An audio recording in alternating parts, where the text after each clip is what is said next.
Yesterday we did a conference, National Association of Black Journalists was here in Cleveland, and I was probably a big part of this whole event, and it was just absolutely wonderful. And so after coming off of that and then having the opportunity to come in, y'all just how excited I get over this stuff. It's wonderful, and it's wonderful when you just kind of release and surrender, knowing that God is taking care of and doing all of this for us, you know? Yes. I mean, it just is how it's supposed to be. So today, I wanted to come in and talk to you guys about this theme that we have this month. And if you remember, our theme of the month is called Mistaken Notions About God, right? Yes. And it's so interesting because as I started thinking about it, I was like, you know, there's so many ways that we could go with that, you know? When we start talking about this idea of mistaken notions about God, I started thinking that we all exist from the level of our own understanding and experience God from the level of our own understanding. God is a personal relationship. It's a personal awareness that we have. I may come to you and I may say to you, like back when I was in college, I had this girlfriend who very, you know, in her mind, she was very spiritual, you know. She walked around, she burned her incense, she did her meditations, she did all this stuff that had the guise of being very spiritual. And one day I was over her house and she was like, girl, I burned my lip. And I said, really? And she was like, yes. She was like, I decided this morning when I got up, my house was all nice and cold. So I got up and I decided I was going to have a cup of hot chocolate before I did my prayer and meditation. She said, and God burned my lip. I said, I'm looking at her like, really? Like you thought that was God that burned your lip. But from the level of our own understanding, we experience God based on what we believe. If it is done unto you as you believe, and you have this idea of a punishing God that's out to get you for every little thing that you do, then guess what your experience will be? It will be just that. So whatever it is that you're believing at the level of your own understanding will be how you experience it. And I could sit here and say, that's a mistaken notion. But just like everything else, what was it? Did you say upgrade your ideas? You can upgrade your ideas at any point in your life. You don't have to stay back where you were. I remember when I was a kid, I thought as a kid, remember? And we went through, if you were in a Baptist church, you know, it was the hell and brimstone and people telling you all the ways in which you're a sinner. They're telling you about the devil and how the devil is out to get you. And at that level, that's your experience. But as I got older, I decided I was upgrading my ideas. As a matter of fact, I don't even know that I decided it. Something upgraded me because I was willing and I was able to let go of what I thought before. So many of us are told that there is something inherently wrong in seeking out new ideas. As a matter of fact, I'll tell y'all, it's the ego. It's this idea that we have to stay stuck where we were. For so many of us, we want to stay exactly where we are. And let me kind of put this analogy this way. We put on clothes today, right? Y'all got all downed up, and sometimes you put on your clothes and they're a little tight, you know? And you think, you know, well, something has changed here. Yeah, the clothes shrunk. It could have been right? But now, for some reason, when we do this idea with our spirit, we don't think about that this body is the clothing that our spirit puts on. And on this level of existence, this is what we're wearing. We're lumbering about. But you are not your body. You are spirit. This is what you put on. And just like those clothes may seem to have changed, sometimes what what you need, what you think about also changes because your spirit and this body is just the thing that you have on. It ages. It changes. It changes shape. It changes form. But it's not you. So in talking about this whole mistaken notion about God, I started thinking about what do we actually think about? So let me do it like this, because I want to take y'all through Sandra's thought processes. I don't necessarily want to, because God is not a book, right? I mean, some people have a tendency to think that God is a book. But when I talked about this being an experiential thing, we live, move, and have our being in God. And this living, this life experience that we have teaches us about God. It's not just because we read it in a book. When we really experience, when we're really in the midst of it, we're learning God. So let me tell you guys about how I learned about this whole thing. I told y'all a story. I probably told y'all a story 100 times about my awakening, if that's what you can call it.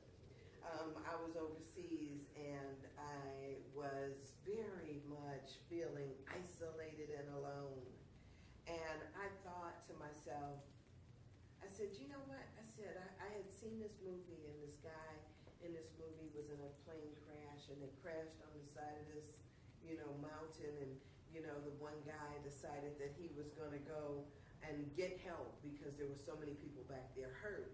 And the guy gave him a book. He says, here, read this. He told him to read the Bible. He was like, and by the time you're finished with it, I'm guaranteed somebody will have rescued you.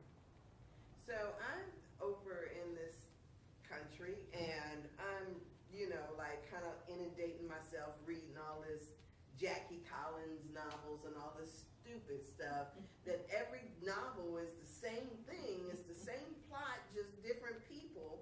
And so I was like, okay, I'm going to put this down, and let me find something else to read. And I found a Bible. And I thought, ooh, let me read this. And by the time I get finished reading this, it's almost as if the same thing with the guy on the side of the mountain. By the time I get finished with this, I'll be rescued or saved or something. And so I opened up the book. And I remember when I opened up this book, and I shared this, I think last week when we were talking at the Friends and Family Day, I thought, as I read this, it said, let us create man in our own image. And I'm looking, and I said, well, wait a minute, who is us? Who is our own image? It's like plural up in here. Who else was there? And so as I kind of went through, when I started reading through, I was like, you know what? I was there. I'm not this. I am not this, what you see here. I am something much greater. So my awareness of who I was started to expand. I know we want to sit there and talk about all the stuff that's, wrong or out of sync in the Bible, but it's something that points to other people's experience that gives us the audacity to step into our own. So, I'm sitting there and I'm thinking to myself, and then after I went through and I changed around, I started changing around my thinking, I went in search of something that aligned itself to my thinking and not necessarily mine to it.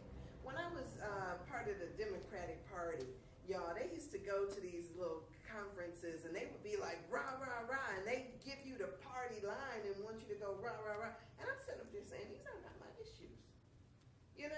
This is not my platform. This is not my stuff. And at a certain point, we have to stop signing up.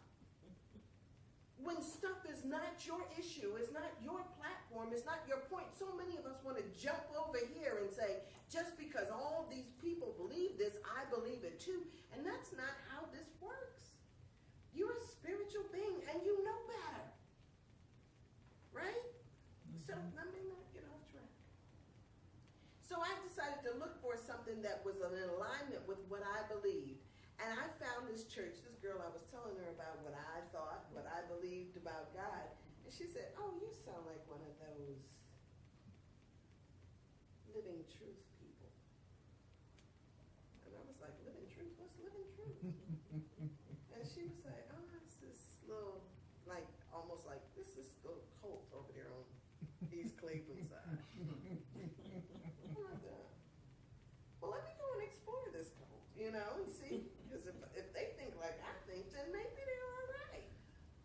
And that was when I went over there, and Ann was there at the time, and I was like, wow, for a while there, I found home. And then the next thing I know, I found another thing, and then another thing. And it's been this slow progression of collecting all these things that I believe, not necessarily saying that I jumped over into the boat with any one of them. You take what it is that's there for you, and then whatever's not there for you, you leave it behind. You see how it fits. So one of the things that I learned about was this idea that God simply is. We want to give God attributes like we have. You want to think that God gets angry at you. You want to think that God is judging you, all of these other things. But wonder if you found out that God was just like the law. It doesn't distinguish between people, doesn't distinguish between actions. It simply is, and it is in its nature to act. It's in its nature, divine givingness. It's in its nature to give, and you receive according to the level and the ability of your own receptivity. Can you imagine that? And it's amazing because all of a sudden I realized that God wasn't up there in the sky looking down on me and judging me and thinking yes or no or any of that stuff. God was like always saying yes to me no matter what it was. And if I was thinking, oh man, I'm too fat, I'm too ugly, I'm too stupid, it's saying yes. And if I say that I'm good enough, if I say that I can, if I believe, it is also saying yes. Always affirming, always active, never withholding anything. But it is done according to, I believe. The same is true for you. And so it becomes this thing when you see something out of whack in your life, it's not because God is sitting there punishing you, it's because you are. It's saying yes to that thought you're having. So I'm sitting there and I'm thinking to myself like, well, wow. So all of a sudden, I recognize that you know, God is not up there. It's not up there. It's spread out. You know how they say the kingdom of heaven is at hand? It's spread out before us, everywhere present. When I was in school, philosophy, we would explore some interesting ideas, right? And my professor at one point started talking about this notion that we have the perception that there's space. You know, this thing, this air out here, we think there's air. We think that there's nothing in between, you know, you and I or me in this chair. You know, it's like this. And he says, but can you imagine just like a fish in some water that this space is filled up? We think it's empty, but it's filled up. And so wonder if what we recognize is that everything is alive. Even the air that you breathe, it's alive. It's got stuff in it. Right? Right. So we're moving through this thing and we don't see the angels. We don't see all the stuff that's in our presence, all the stuff that's here for us. We just think that we're here. But now, because there's so much in this stuff I want to talk about. Just let me get to just try to let me give you another analogy, because I know I'm talking about it like water and all this other stuff. When you want to something nowadays, it needs power, right? You know, they say that when Thomas Edison discovered, who was it that discovered electricity? I don't know. Edison, it was Edison. So it's this thing of, there's this, electricity, there's this energy. Everything takes energy in order to run, right? And so nowadays what we do is we go take a plug and we plug it into the wall. Y'all know, you take and you plug it in. You plug into the electricity. And that's what moves it. But now, you guys don't need electricity to run, right? Oh yeah, we do. Huh? Yes, we do. You do? We need energy. And so where do you think that energy is coming from? God. Yeah. So you. So the perception is you don't have to plug in because you're already plugged in. Right. It's in this thing that we live, move, and have our being. It is the very energy that moves and makes us. So in the Matrix, there was this line where this guy says that machines have turned us into this. It's a copper top battery, right? Because we have this ability to generate energy all on our own. We wake up with energy. And so if you wake up and at every moment you get 100 watts of energy, half of us are only using 20 watts, right? I was about to say 15 or 20, but 20 watts. We have the ability for so much more. And so we get according to our belief. If you believe in only 20% for you, then that's all you're going to have. But if you believe and know that you've got 100%, 100% is what God has given you at every moment. And then if you plug into that, that too will be your experience. So I sit there and I think to myself like, man, the reasons why we don't is because we have so much fear in what we cannot do or what we're not able to do, or that we've been, like this over and over again, this idea that something is not for us. And so we go through life and we just do what's familiar. We just do what's customary. We get up and we put on the same old clothes. We act in the same old ways. It's this repetition over and over again. And sometimes that repetition over and over again is the death of us. Because we expect what we expect. We expect to get old. We expect to die. We expect to just, life just, rather than living out the possibility of what can be. And so when I start thinking about this mistaken notion about God, our mistaken notion about God is that it's over there, that it's somewhere else, not that it's right where we are. So when I pray, it's funny, there's this little section in the Course in Miracles. You know how sometimes you just pick out one little line and it just kind of comes to you like, And it says you can step out of this notion that you're your body. Just step on out of it. And as you step out of it, step into the awareness of your connectedness to everything that is. You're stepping into your true self, your God self. There was this series of movies that came out. Schwarzenegger was in it. And this being, it was kind of like fluid and it can melt into a pool of stuff and then come back up. Yeah, y'all know what I'm talking about?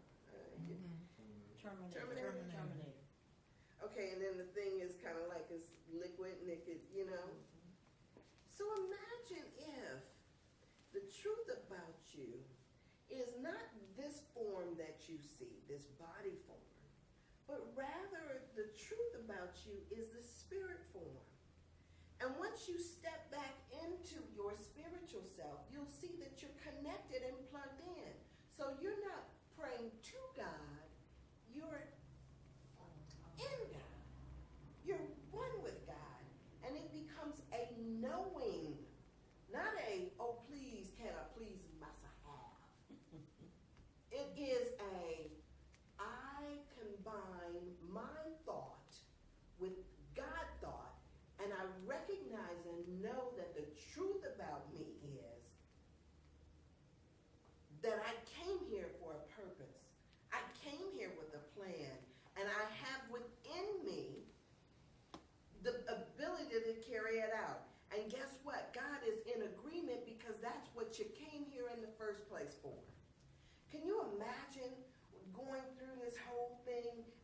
never getting a clue that everything just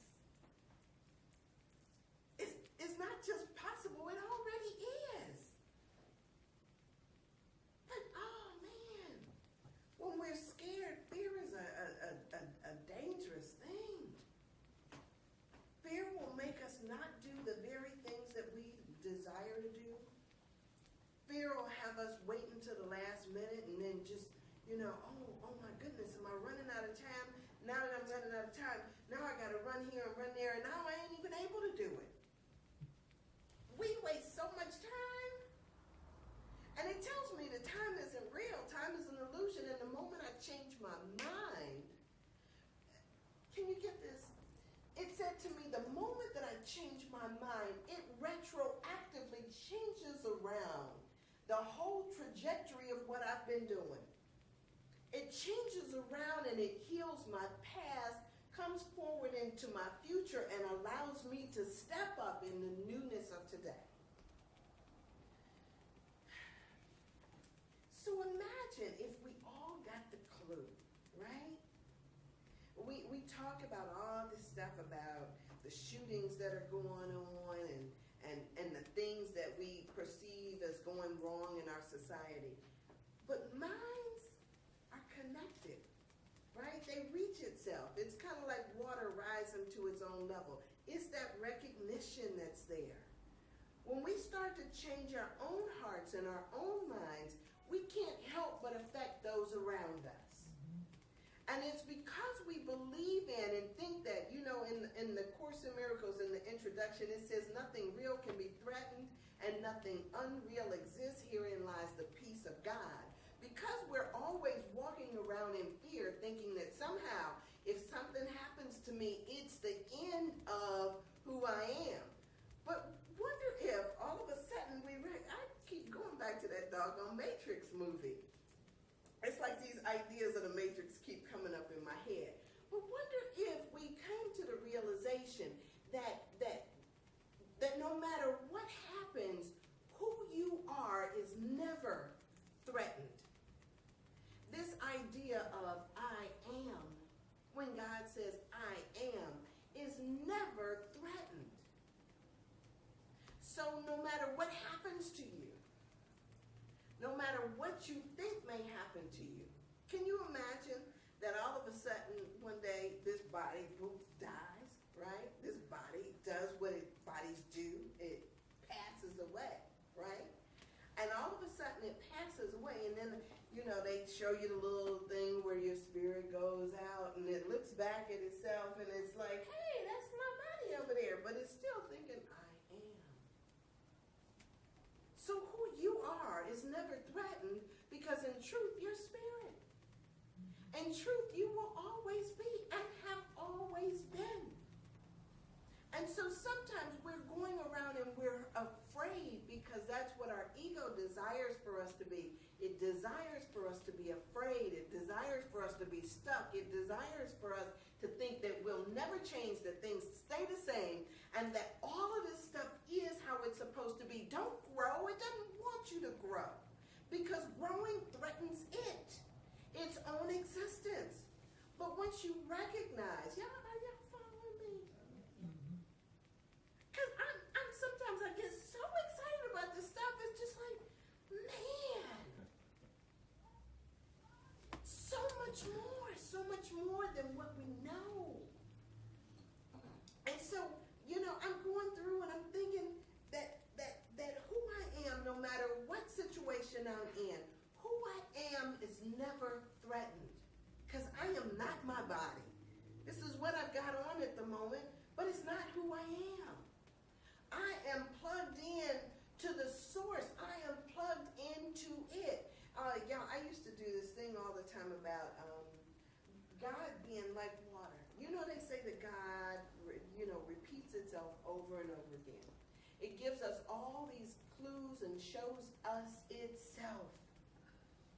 And the allness and the expansiveness of it. So if you look at an ocean, I was out there on the ocean on this big cruise, and everywhere you look, it's just water. And I don't know how deep down it goes, but it's just water. myself, like, water, they tell us that it's H2O, the compound H2O. And so if you reach down and you grab a cup of water, in a cup, it's still H2O, right? Right. You can freeze it and it melt, or you can freeze it. It's still H2O, right? Right. You can boil it, turn it to steam. And that steam is still H2O. You can go down and you can get a little bitty drop. And that little bitty drop, inside that little bitty drop of water is still H2O. So now, if we change that to G-O-D, everything, everywhere, no matter how it looks, no matter what shape it's in, no matter what the form, it's still G-O-D. And so you are part of it, and the possibilities for your life is still sourced in one with that G-O-D. So sometimes, steam, and you gotta blow off some steam. Sometimes stuff happens and it just, it's still the same thing. Still G-O-D. And your experience, you can, we can play it small. We can stay where we are. We can, still have those same old thoughts. But imagine if, like those people who thought that the world was flat, imagine if they never changed their mind. If they never explored beyond what they were seeing. That's cool. That's cool.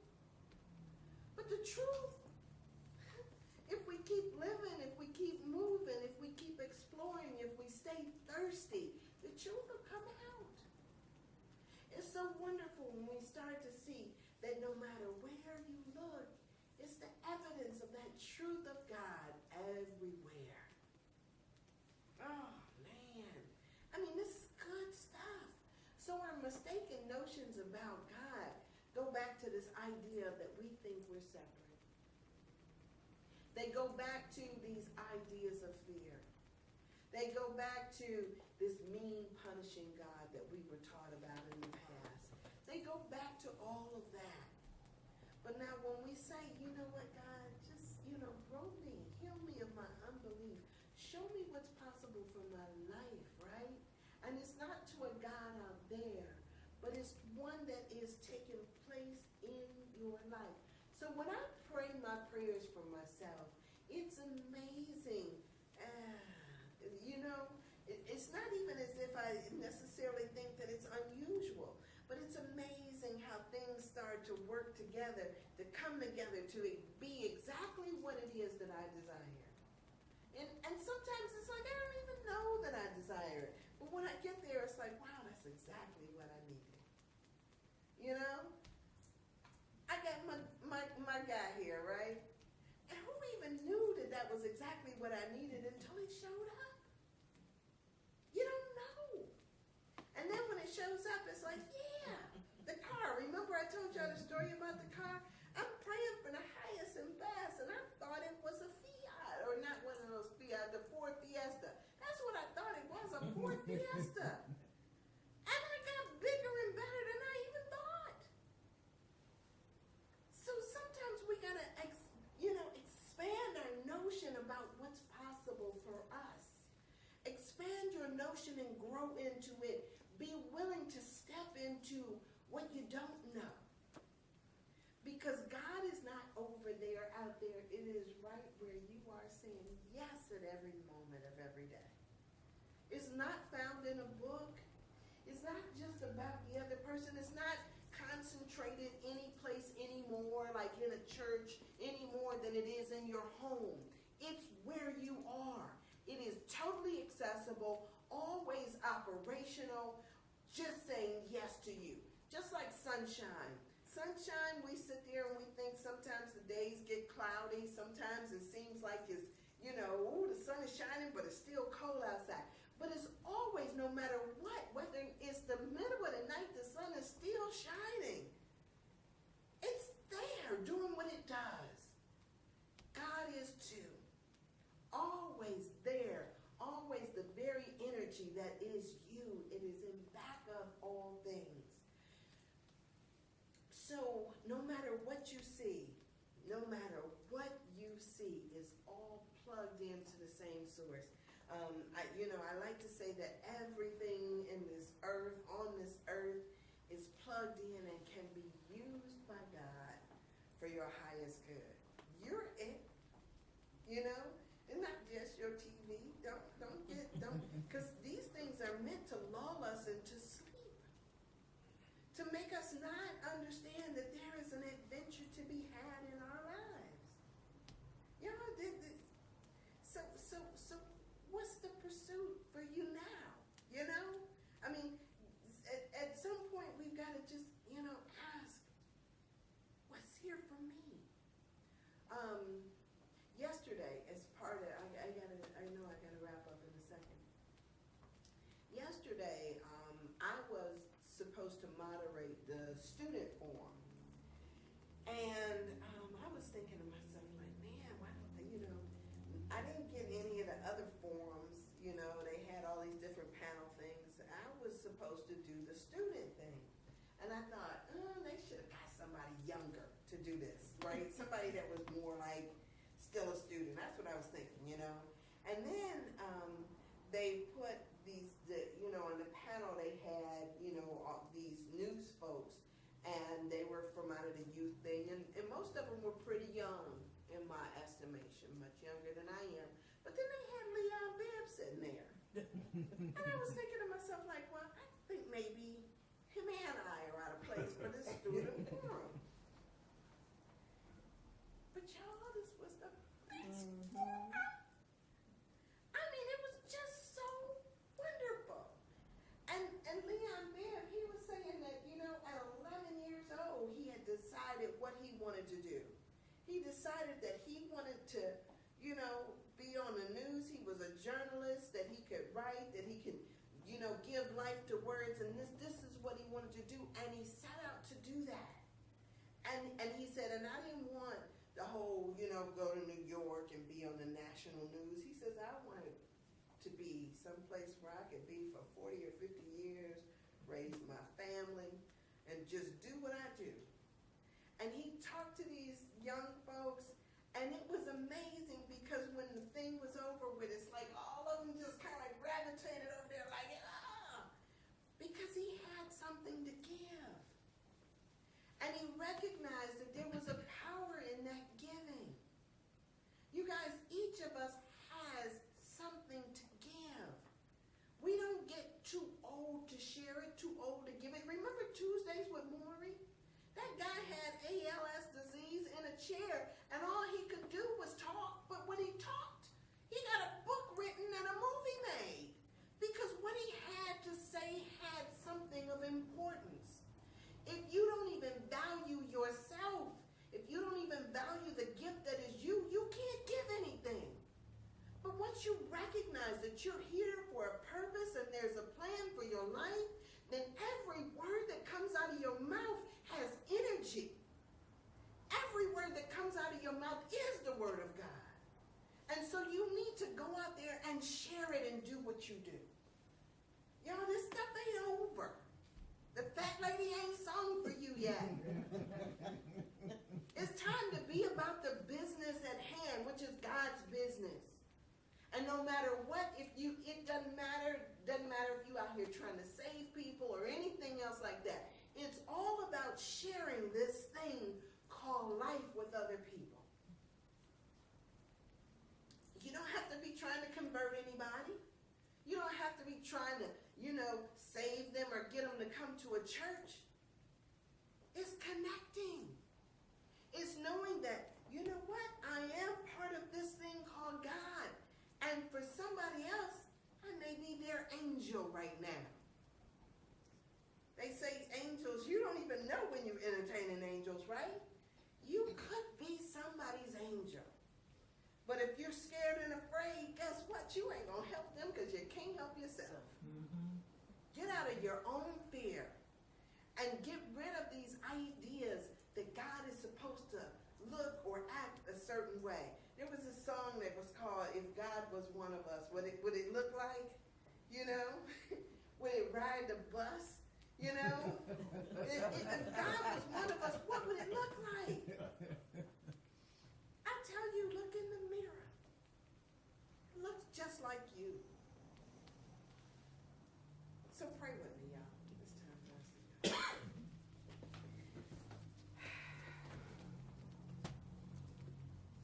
So, in this moment, we just recognize that this thing called God is exactly who and what we are. We participate in it.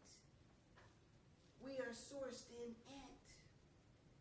And so if we are sourced in it, we can't be different from it. So God, I thank you that all of our small notions of ourselves just cracking away and falling by the wayside.